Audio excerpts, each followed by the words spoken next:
गांधारी क्यों अपने पुत्र दुर्योधन को निर्वस्त्र देखना चाहती थी?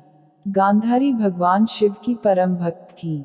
शिव की तपस्या करके गांधारी ने भगवान शिव से यह वरदान पाया था कि वह जिस किसी को भी अपने नेत्रों की पट्टी खोलकर नग्नावस्था में देखेगी, उसका शरीर वज्र का हो जाएगा। भीम से युद्ध से पहले ऐसे में गांधारी ने अपनी आंखों की पट्टी खोलकर दुर्योधन के शरीर को वज्र का करना चाहा, लेकिन कृष्ण के बहकावे के कारण दुर्योधन ने अपने गुप्तांग को पत्तों से छिपा लिया था, जिसके चलते उसके गुप्तांग और जांघें वज्र के समान नहीं बन पाए। घटना इस प्रकार है कि गांधारी दुर्योधन से कहती है कि मैं तुम्हें विजयश्री का आशीर्वाद तो नहीं दूंगी, किंतु यह शिव भक्तिनी एक कवच पहना सकती है। हे पुत्र, गंगा जाकर स्नान कर आओ और वहां से सीधे मेरे पास आओ, किंतु ऐसे ही जैसे तुम जन्म के समय थे। तब दुर्योधन कहता है, नग्न माताश्री। गांधारी कहती है, माँ के समक्ष कैसी लज्जा, जाओ स्नान करके निर्वस्त्र आओ। दुर्योधन कहता है, जो आज्ञा माताश्री। दुर्योधन के जाने के बाद श्री कृष्ण गांधारी के कक्ष में जाते हैं। गांधारी कहती है कि आओ देवकी नंदन, ये तो तुम्हें याद ही होगा कि 17 दिन पहले मैं 100 पुत्रों की माँ थी और अब केवल एक ही पुत्र की माँ हूँ। श्री कृष्ण हाथ जोड़कर कहते हैं कि हाँ माते, इन शवों में एक शव ऐसा भी है जिन्हें आप पहचानकर भी नहीं पहचानती हैं, और वह शव है ज्येष्ठ कौन्तेय का। तब गांधारी कहती है, क्या युधिष्ठिर का? तब श्री कृष्ण कहते हैं, नहीं माता, राधेय था ज्येष्ठ कौन्तेय। यह सुनकर गांधारी दंग रह जाती है। श्री कृष्ण कहते हैं, इसलिए ये मत सोचिए माता कि आपके पुत्रों की ओर से मेरी बुआ का कोई पुत्र युद्ध नहीं कर रहा था।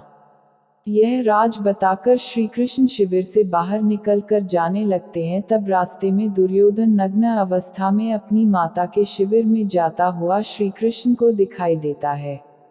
श्री कृष्ण हंसते हुए कहते हैं, युवराज दुर्योधन, आप और इस अवस्था में तुम अपने वस्त्र कहाँ भूल आए, और तुम्हारा मुंह तो माता गांधारी के शिविर की ओर है।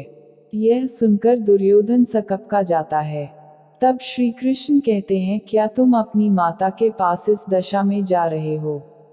तब दुर्योधन कहता है कि माताश्री का यही आदेश था। तब श्री कृष्ण कहते हैं, किंतु वो तुम्हारी माता है, उन्होंने अनेक बार तुम्हें गोदी में लिया होगा। तुम तो पुत्र हो, लेकिन अब एक वयस्क पुत्र हो, और कोई वयस्क अपनी माता के सामने पूर्ण नग्न नहीं जाता युवराज। भरतवंश की तो ये परंपरा नहीं है। फिर श्री कृष्ण हंसते हुए कहते हैं, किंतु तुमने तो भरतवंश की परंपरा का पालन करना कभी का छोड़ दिया।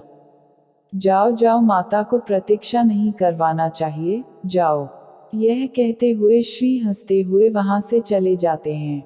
तब दुर्योधन सोच में पड़ जाता है और फिर वह अपने गुप्तांगों पर केल के पत्ते लपेटकर माता गांधारी के समक्ष उपस्थित हो जाता है और कहता है कि मैं स्नान करके आ गया माताश्री।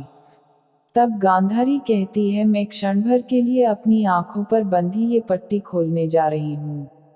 मैंने तुम्हारे भाइयों को तो नहीं देखा, मैं तुम्हें आज देखूंगी। ऐसा कहकर गांधारी अपनी आंखों की पट्टी खोलकर दुर्योधन को देखती है तो उसकी आंखों से प्रकाश निकलकर दुर्योधन के शरीर पर गिरता है। बाद में गांधारी देखती है कि ये क्या, दुर्योधन ने तो अपने गुप्तांग छुपा रखे हैं। तब वो कहती है, ये तुमने क्या किया पुत्र? तब दुर्योधन कहता है कि मैं आपके सामने नग्न कैसे आता माताश्री।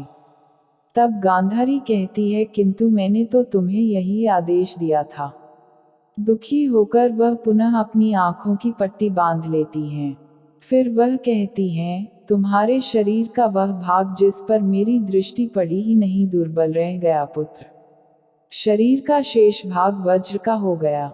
यदि तुम बड़ों का आदेश मानने की परंपरा भूले ना होते तो अजेय हो गए होते पुत्र। यह सुनकर दुर्योधन कहता है कि तो मैं ये केले के पत्ते हटा देता हूँ माताश्री।